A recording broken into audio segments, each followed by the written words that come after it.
Então, estamos em mais um bloco aqui. Doutora Tatiana, por favor, apresente a nossa colega médica. Recebemos hoje, com prazer, a doutora Manuela Santiago, infectologista, que vai falar sobre o Julho Amarelo, mês de prevenção das hepatites virais.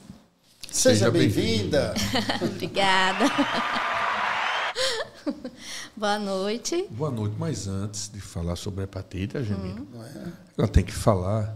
Tem que se apresentar. Se apresentar. Quem é a doutora Manuela, contemporânea minha? Entramos juntos na faculdade. Manu, se apresente, é daqui de Sergipe? Então, eu não nasci em Sergipe, mas eu me considero sergipana, porque desde pequenininha que eu moro aqui, né? Mas fiz faculdade aqui em Salvador. Fiz faculdade aqui, não, né, na calma, universidade. não é na faculdade ainda não. Eita. O ginásio. Foi aqui ou foi lá em Salvador? Não, foi aqui. Cheguei aqui com 6 anos de idade. Estudou aonde aqui? Amadeus, Salesiano. E aí entrei na UFES. Por que medicina, doutora?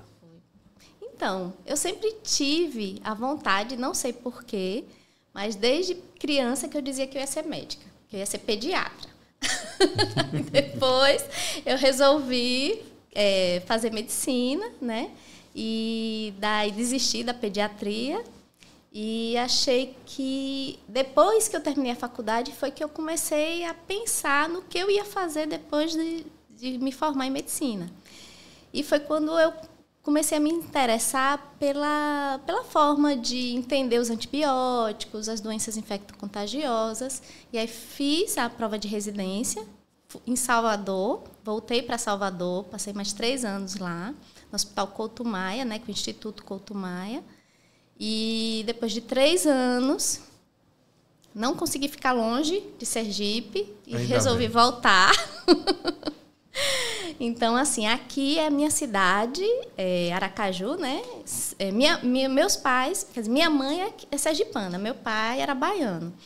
Mas, para mim, é uma cidade que eu não troco por outra cidade para morar. Já morei em São Paulo, cheguei a morar em São Paulo, em Salvador, mas definitivamente não tem comparação. E aí você fez infecto, fez a residência, volta para Aracaju. E quando voltou, foi atuar onde? Então, quando a gente chega, a gente fica meio assim, né? Vai, trabalha num lugar, em outro. Inicialmente, não consegui trabalhar como infecto. Eu comecei a trabalhar em vários hospitais, como plantonista mesmo. USE, São Lucas, não tinha o Primavera ainda, mas tinha o Hospital Zona Norte, né? Hospital Municipal. Então, 1 ano depois, foi que a doutora Isa Lobo, que era a chefe da infecto lá do USE, me convidou para fazer parte da equipe. E de lá para cá, aí fiz a prova teve o concurso em 2009 e está fazendo 15 anos que eu trabalho lá no USE como infectologista. Hoje em dia eu trabalho também em outro hospital particular, que trabalho como infectologista. Trabalho com controle de infecção hospitalar, mas também sou infectologista do hospital, sou a única infectologista desse hospital. E trabalho também com enfermaria, paciente clínico, né? E outra coisa que eu fiz também nesse meio tempo, eu gosto muito de paciente grave. Então, eu fiz uma pós em medicina intensiva, trabalhei um bom tempo em UTI, mas agora comecei a dar um descanso dessa parte, mas é um paciente que realmente é muito interessante também, que eu gosto de trabalhar. O USE é a maior escola da infectologia aqui? Sim, acho que o USE realmente a gente vê de tudo um pouco lá. Agora, doença bacteriana, todas as doenças infecto-contagiosas, que imaginar. Malária, quando aparece aqui, vai para o USE, aí a gente, né, dá aquele suporte, porque não é uma doença que qualquer médico tem habilidade de manejar, então a gente acompanha. As doenças fúngicas, os pacientes HIV, então a gente acompanha esses pacientes lá dentro e o número vem aumentando bastante, né, infelizmente, inclusive de pacientes graves, que abandonam o tratamento muitas vezes e aí, quando chegam lá, chega um estado muito grave. e a gente acompanha esses pacientes, a gente acompanha diretamente, nós somos os diaristas desses pacientes, porque são pacientes extremamente complexos, que têm várias comorbidades diferentes que a maioria dos clínicos não tem habilidade de manejar. E daí a gente acompanha principalmente esse tipo de paciente. Aí tem as outras, né? Leptospirose, leishmaniose, a gente tem demais ainda. Aparecem as hepatites, né? Que são doenças, na maioria das vezes, chegam ao hospital de forma aguda e a gente faz toda a orientação. E todas as infecções hospitalares, né? Que hoje em dia, infelizmente, o grande... Vamos dizer assim, é um grande desafio para o infectologista, porque muitas bactérias que a gente não consegue nem tratar mais, né? A gente vem pedindo ampliação da padronização de alguns antibióticos lá no hospital, porque assim, é muita bactéria multiresistente, e levando o paciente a óbito mesmo, porque a gente não consegue tratar o paciente. E isso hoje em dia é um dos grandes desafios da nossa rotina lá, principalmente lá no USE, né? Antes de entrar propriamente no tema hepatite, a gente tem que aproveitar esse momento para conversar com você sobre a questão da pandemia. O que é que você vê como legado dessa pandemia? Como é que você viveu? Faça um resumo do que foi a pandemia na tua cabeça, no trabalho. A pandemia... Você estava preparada para essa pandemia? Então, ninguém estava preparado, né, para essa pandemia, a verdade é essa. A gente já tinha passado por várias outras epidemias, né? A gente passou pela epidemia de dengue, teve o H1N1, que graças a Deus não chegou aqui ao nível que chegou no sul, mas a Covid-19 realmente veio para a gente mudar alguns conceitos, muitos conceitos, principalmente de questão de tratamento de infecção. Muitos pacientes a gente não sabia como tratar porque confundia com doença bacteriana. Então, muita gente foi utilizado o antibiótico de largo espectro nesses pacientes. Isso foi, para o nosso legado, isso piorou muito a questão da resistência bacteriana. Porque o pessoal usava em casa aquela história da azitromicina, que o pessoal usou muito, né, por conta da divulgação, que a azitromicina tratava a Covid. A ivermectina, aquele protocolo com antibiótico. Sim. Extremamente condenável. Né? Agora, interessante, ninguém nunca fez isso antes, né? Usar em um vírus, usar antibiótico, mas então, é isso virou que a gente aquele não protocolo. Mas o desespero era tão que assim, todo mundo saía usando os protocolos que apareciam. Tomou, ficou bom, exatamente. Passa, né? E isso, hoje em dia, a gente percebe, a gente consegue identificar os erros, né? Como foram tratamentos errôneos que, consequentemente, hoje em dia a gente está sofrendo as consequências disso. E foi uma época extremamente assim, estressante, sofrida. Às vezes tinha dia que eu chegava na UTI e eu fiz, gente, o que é que a gente está fazendo? As pessoas estão, assim, a gente entubava, a pessoa morria. A gente não entubava, a pessoa morria do mesmo jeito. Então, foi assim uma situação que eu nunca vi na minha vida e espero nunca passar nunca mais. Era muito triste. E você dá a notícia. Na época, eu realmente fiquei na UTI muito, porque eu trabalhava nas 2 UTIs, dos 2 hospitais, então eu percebia o sofrimento das famílias. Primeiro porque não podia ter contato, né? E quando a gente ia dar a notícia, né? Paciente jovem, geralmente eram pais de família, a maioria das vezes eram homens jovens, e era muito sofrido para a gente, muito sofrido. Foi uma situação que, graças a Deus, na minha família, eu não tive ninguém da minha família que sofreu nada, mas eu conheço vários colegas que tiveram, né? Os pacientes jovens, você identificou mais do sexo masculino, isso. Foi? Era muito. A maioria eram homens. Eu lembro da UTI que só tinha homem. Uma mulher, às vezes, né? Mas a maioria era sexo masculino. E o legado dessa pandemia? O legado é que, assim, a gente tem que realmente entender uma doença de uma forma que a gente tente tratar da melhor forma possível. Vírus não trata com antibiótico, né? Então, acho que o que a gente o que a gente entendeu dessa doença é que, primeiro, a gente não consegue tratar tudo. A gente tem os nossos limites, né? A gente tem limitações. E eu já tinha uma certa noção disso, porque, como eu trabalho em UTI, a questão de paliação e tal, mas, nesse momento, a gente não tinha como falar desse aspecto, né? Então, a gente via que tudo que a gente podia fazer não conseguia resolver. E o que eu aprendi disso tudo é que podem vir ainda outras doenças, né, que a gente não vai conseguir tratar. Vai chegar um momento que a gente vai ter cada vez mais dificuldade de tratar. E a gente tem que entender que a ciência, ela tem que ter alguma base, né? A gente tem que ter base na ciência e não ficar fazendo protocolos de qualquer jeito que não ajudou em nada. Na verdade, até atrapalhou, muitas vezes, as situações, porque as pessoas ficavam em casa tomando medicações que não iam funcionar e a divulgação foi absurda desses protocolos, né?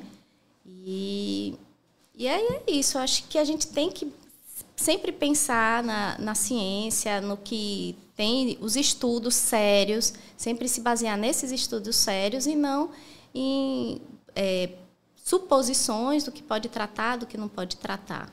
E que as doenças infecciosas estão voltando, né? Exatamente. As doenças infecciosas que tinham desaparecido, né, estão reaparecendo. Né? Coqueluche, difteria, né? São casos assim. Doenças... Agora tem a Orapoxa aí, né? O Orapoxe. Então, assim, estão se espalhando, né? A globalização, globalização é isso. As doenças estão aparecendo de outros lugares que a gente não tinha aqui, que era mais do norte do país, da África, essas coisas estão chegando aqui. E a divulgação também, né? Porque antigamente morreu lá naquela região da Caatinga, não só soube quem estava ali do lado e tal. Exatamente. Mas agora não. E ainda temos a internet a fragilidade da questão de vacina, né? Que a gente realmente está com uma rejeição ainda muito grande da população. Né? Então, a gente está com uma resistência das pessoas, né, em completar calendário vacinal. E a gente tem ainda outra questão, as fake news, né? Que as pessoas espalham coisas assim absurdas, que não tem nada a ver, acabam atrapalhando muitas vezes. A questão da vacina mesmo é muita fake news. Então, não pode morrer um paciente jovem. Se morrer, um atleta morreu, mas no passado também não morria aquele atleta, né? A gente sabe que morria, né? Eu tive um paciente de 19 anos, na verdade ele não era paciente, que era um atleta, o cara super saudável, e um dia a mãe disse, olha, doutor, eu quero fazer o exame dele e tal, tudo bem, vamos fazer. Surpreendentemente, esse garoto, o pai tinha uma casa de andar e pediu um sanduíche, subiu correndo a escada, como ele já deve ter feito 1 milhão de vezes. E ele, antes de comer, no que subiu, faltou oxigênio e ele faleceu. Antes da pandemia. Uhum. Ninguém soube, só que soube fui eu, porque sou médico do pai e da mãe, e quem atendeu ele lá no Zona Norte. Uhum. Quer dizer, ninguém sabe, mas foi em 2019, a pandemia foi em 2020. Então, se acontecer um caso desse agora, olha, está vendo mais um jovem que faleceu, olha, e aí, e fica então a população, coitada, com essas informações assim, né, desinformada e tendendo a acreditar que foi um efeito da vacina, sendo que até o momento a gente não tem nada comprovado que tenha sido, né? Então, assim, a vacina foi aplicada milhões e milhões, né? Foram 200 milhões para quem tomou uma vez, para quem tomou 2, 3, então foi um número absurdo de vacinas, né? Então a gente aproveita a sua presença aqui para reforçar mais uma vez, a voz do médico, né, levando para a população essa informação de que a vacina realmente é importante, né, e que a gente tem que deixar um pouco desse passado da pandemia, de não acreditar na vacina. A gente tem que acreditar na vacina sim, porque ela mudou toda a história da humanidade E não vai ser agora que ela vai ter que provar de novo, né, que ela é boa, né? Exatamente, é verdade. A gente está vivo hoje em dia porque a gente tomou as vacinas da infância, né? Porque as vacinas são o quê? Elas diminuem a chance de você ter uma doença grave. Você não vai diminuir, você pode ter a doença, mas ela não vai ser daquela forma grave que pode levar a óbito. Então, e tem também, assim, toda vacina pode ter algum grau de risco, de alguma reação, mas é mínimo. Como tudo Comparado ao benefício que ela vai causar na vida das pessoas, é praticamente, né, não tem nem comparação. Exatamente, mínimo. Mas vamos falar de hepatite, né, doutor Alfredo? Doutora Manuela, o que é o Julho Amarelo? Então, o Julho Amarelo é um mês de conscientização, né, sobre as hepatites virais, que são doenças que são doenças infecto-contagiosas, e as pessoas têm que conhecer e saber como se prevenir dessas doenças. Doutor Alfredo, aproveitando aqui a presença da doutora Manuela, como é que você que trabalha no hospital e já conhece, o USE já faz parte da sua vida há tantos anos, né? Graças a Deus tem uma profissional como você lá que muito honra nossa categoria. Como é que você vê esses números das hepatites lá no USE? E se você tiver alguma coisa de números, nós que somos médicos da família, às vezes a gente faz algumas palestras para a gente, os números são interessantes para a gente, né? Sei lá, não é assustar a população, mas despertar um pouco. Você tem esses números do USE em termos proporcionais dessas hepatites? Na verdade, no USE, a gente vai receber os pacientes com hepatites virais agudas, né? As hepatites, elas têm vários tipos, né, de formas. Tem a medicamentosa, a alcoólica, né? Então, tem por outras doenças, mas as virais, normalmente, a gente vê no hospital apenas a parte aguda. Quando elas cronificam, isso já é outra situação, já é mais acompanhamento ambulatorial. Então, assim, o número exato eu não tenho. A gente vê muito pouco esse diagnóstico lá no USE. Porque geralmente o paciente trata os sintomas, que são geralmente paciente com hepatite viral aguda, como ele chega, né, no hospital. É um quadro agudo, de poucos dias, que ele começa com febre, um estado geral debilitado, pode ter febre ou não, vômitos, dor de cabeça, dor no corpo. Um pouco de fadiga.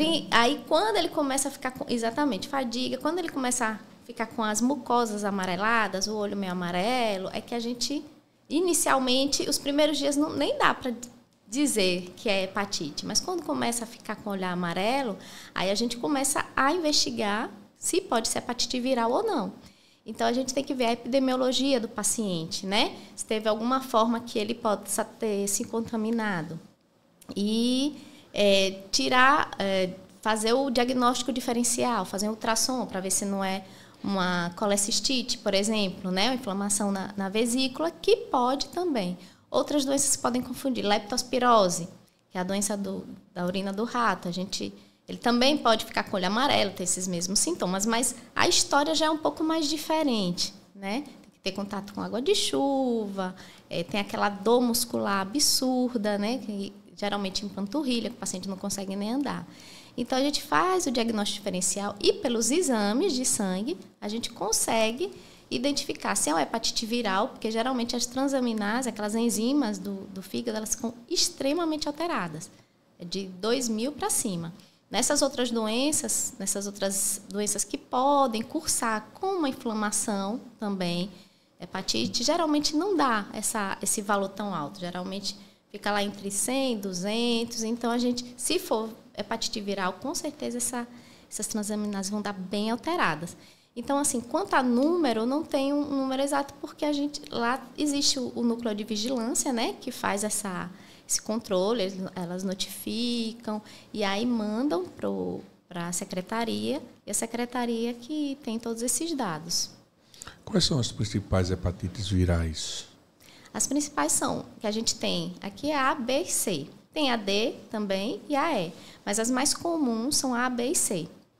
A é aquela que a contaminação é orofecal, né? Geralmente são alimentos contaminados, comida que não foi bem lavada. E pode ser aqueles alimentos crus que não foram, né? Que não estão bem acondicionados. A B e a C já é mais forma sanguínea e sexual. E acidentes pérfuro-cortantes. Outra forma de contágio da B e a C é a materno-fetal, né? A transmissão vertical, que a gente chama. Se eu tiver hepatite B e C, tem tratamento, não tem? A? Pronto. Essas três, a quanto a tratamento, ela é uma hepatite autolimitada. Ou seja, o próprio organismo, 99% das vezes, ele vai resolver. Então, o paciente ele pode se curar espontaneamente. É tratamento de suporte clínico, né? Hidratação, medicação para os sintomas. E daí, o grande risco é um das que mais dá hepatite fulminante, mas é menos de 1% de chance. Mas se o paciente já tiver outra hepatite, por exemplo, for um paciente que tem hepatite B crônica e tiver hepatite A, tem uma chance muito maior. Mas é muito, muito irrisória a chance de você ter uma hepatite fulminante com hepatite A. Certo? 99% das vezes resolve. A hepatite B e C, quando elas cronificam, aí a B ela tem um controle, né? A B e a C tem alguns tratamentos, mas aí tem todo um protocolo de diagnóstico, o paciente ficar mais de 6 meses com o antígeno positivo.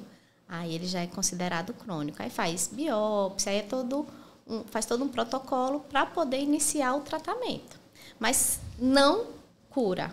São tratamentos que é para a doença ela não evoluir para um câncer, né? Hepatocarcinoma, que é o maior risco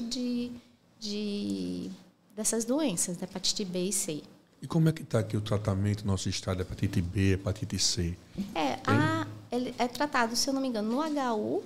No ambulatório do HU, né? Isso é. Então tem tratamento. Não tem muito acesso, porque geralmente são os hepatologistas, né?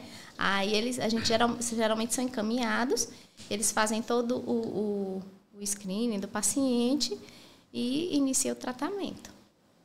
E é pelo SUS, sim. Quando precisa de transplante também, em alguns casos, né? Isso. Já tive paciente transplantado, tudo pelo SUS. Fala muito principalmente bem. Quando é hepatite B fulminante, é que entra na fila. Então, doutora, se eu achar que eu estou com hepatite, o que é que eu devo fazer?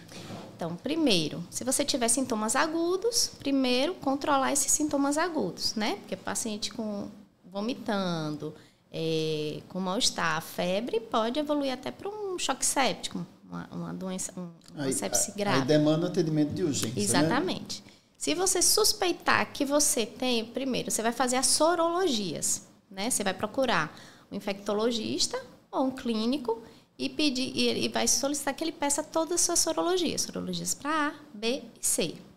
E daí, se der algum desses positivo, então você vai ter que procurar, né, um acompanhamento para saber como você vai tratar essa doença. Bom saber, né, Gemirão? E existem as vacinas, né? Que aí é para prevenir. Então fala aí sobre as vacinas, Manu. Pronto. A vacina só tem para A e para B. A para B a gente já recebe na infância, né? E depois, quando a gente já é adulto, aí tem que fazer uma nova vacinação. E profissionais de saúde, principalmente, eles têm que fazer sua vacinação, né? Tem que ter sempre o controle, porque a gente tem muito mais risco de acidente pérfuro-cortante, que é uma forma de adquirir, né, a hepatite B. A vacina, geralmente, é para pacientes que já têm alguma hepatite crônica. E daí, se ela nunca teve hepatite A, aí pode ser feita. Essa não é liberada, assim, livremente, não, pelo SUS. Essa, geralmente, são nos centros de referência, né? Que libera com uma orientação, uma prescrição médica. Isso. Acho que era CRIA que era chamada. Isso, CRIA, exatamente. E para hepatite C, infelizmente, não tem. Hepatite C é que mais fácil a gente pode adquirir, né, no acidente perfuro-cortante, principalmente, que 80% dos casos cronifica e que não tem tratamento. Como eu falei, né, tem o controle e não tem vacina. Essa eu acho que é a mais... ela tem uma questão que não consegue fazer uma vacina efetiva para hepatite C. Para hepatite B existe, mas para C não consegue. Mais uma vez a gente falando da importância da vacina, que o pessoal não está se vacinando, né, Gemila? E, doutora, como é que eu faço já para me prevenir, já que a Gemila não tem vacina para C? E aí, Manu, o que é que eu faço? Então, para você se prevenir, primeiro você tem que tomar, né, os cuidados para não adquirir a doença. Hepatite A, sempre lavar, né, a mão antes e depois de qualquer alimento, preparar alimento, ou se você for comer com algum alimento mais cru. Hoje em dia a gente tem, né, aqueles alimentos crus que a gente come, sushi e tal. Ser de um local que a gente saiba que tem uma higienização adequada. E a B seria sexual, que é a forma, né, mais comum de adquirir hepatite B. Então, usando preservativo, claro. Transfusão sanguínea, hoje em dia, como existe um controle muito melhor, que antes dos anos 90, não existia esse controle. Então, hoje em dia, tem muito paciente que era hemofílico, né, que adquiriu dessa forma, porque tinha que várias vezes tomar. A questão do uso, do compartilhamento de agulhas. Existia isso muito com os atletas, né, há algum tempo atrás, que eles utilizavam para utilizar aquelas medicações anabolizantes, e eles compartilhavam a agulha. Então, hoje em dia, tem muito atleta daquela época que tem hepatite C. Então, a hepatite C é a forma mais comum de se adquirir dessa forma, com compartilhamento de agulha e com acidente perfuro-cortante. E sexual? Sexual é muito mais a B. A B, pode, né, né, acontecer com a C, mas aí a possibilidade é bem menor. É muito maior com a B. E a materno-fetal, que aí a mãe, né, tem que fazer o pré-natal direitinho, tem que tomar a vacina, pode tomar a vacina. E o risco é na hora do parto. Então, o bebê, quando ele nasce de uma mãe que tem hepatite, vai ter que ter todo esse controle, né? Fazer imunoglobulina e tal. Mas a mãe não impede a amamentação. Isso é importante, porque no caso do HIV, não pode amamentar, mas no caso das hepatites não tem problema. A questão é mais o sangue mesmo, contato com os fluidos corporais da mãe. Que aula, né, Gemila? Que tranquilidade para falar, né? Pena que acho que está acabando, né? A gente tem que chamar a Manu aqui mais vezes para dar mais aula para a gente. Você falou que trabalha particular e também trabalha no USP. Você está fazendo consultório? Não, consultório não faço. Não tem tempo, né? Meu Deus. Eu gosto de hospital. Ela gosta de paciente grave. Ela falou, né? Falou. Mas, Manu... Eu gosto da confusão.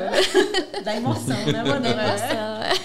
Está na hora de você falar para nossos colegas médicos, a população em geral, dar um recado que a gente mandou para a Câmara da Verdade. Qual é o recado que você daria para quem vai assistir, né, Joângelo, sobre o Julho Amarelo? Câmara da Verdade é a sua. Então, a gente tem sempre que lembrar que existem, né, as hepatites. As hepatites são doenças que, infelizmente, podem virar doenças crônicas. Isso causa muita limitação para as pessoas e, inclusive, evolui para uma doença mais grave que é a neoplasia, né? O câncer de fígado, o hepatocarcinoma. Então, a gente tem que ter muito cuidado com a prevenção com a vacina. Nós que somos profissionais de saúde, temos que ter todo o cuidado, porque um acidente perfuro-cortante pode levar a uma infecção como essa. Principalmente a B e a C. Então, a gente se vacina, pelo menos, para a gente ter o cuidado, prevenir, né, a B. A C a gente sabe que é mais difícil. Então, cuidado também na manipulação, né, de pérfuro cortante nos hospitais, cirurgiões. A gente recebe muita gente que se machuca, se fere durante cirurgia, descarte inadequado de pérfuro cortante. Existem as caixas de pérfuro, então a gente tem que tomar muito cuidado e não deixar uma agulha em qualquer local sem ser descartada adequadamente, porque você pode estar causando um acidente em outra pessoa. E isso a gente tem que lembrar que pode levar a doenças. E doenças que a gente não tem como prevenir, como a hepatite C. A gente não tem como fazer uma vacina ou imunoglobulina para evitar, né? A hepatite B, se acontecer esse acidente, a pessoa não for vacinada, ainda tem a imunoglobulina que pode ser feita, né? Na hora. Mas tem que tomar muito cuidado, porque são doenças que, às vezes, as pessoas esquecem como elas causam uma limitação de vida, né, futuramente, e pode evoluir sim. Uma hepatite não é uma coisa simples. É uma doença que pode ser muito grave e que pode virar uma doença crônica. Uma salva de palmas para a doutora Manu. Agradecer, nós aqui da Voz do Médico, agradecemos a sua presença, a sua tranquilidade em passar tantos conhecimentos, né? Toda essa experiência, todo o seu trabalho. Parabéns pelo seu trabalho também na pandemia. Ajudou bastante aí, tantos e tantos. E, inclusive, eu lembro que você também foi homenageada, não foi?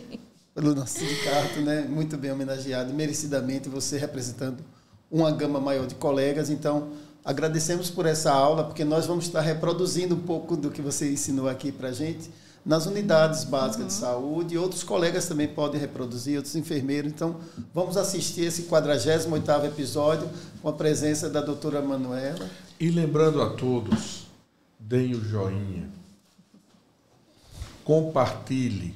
Gostou lá da aula da doutora Manu, eu adorei, revê-la, compartilhe. E ative o sininho para receber nossos últimos episódios, nossos lançamentos. E lembrando, médico, não fique só, fique sócio. Feliz ao Sindimede.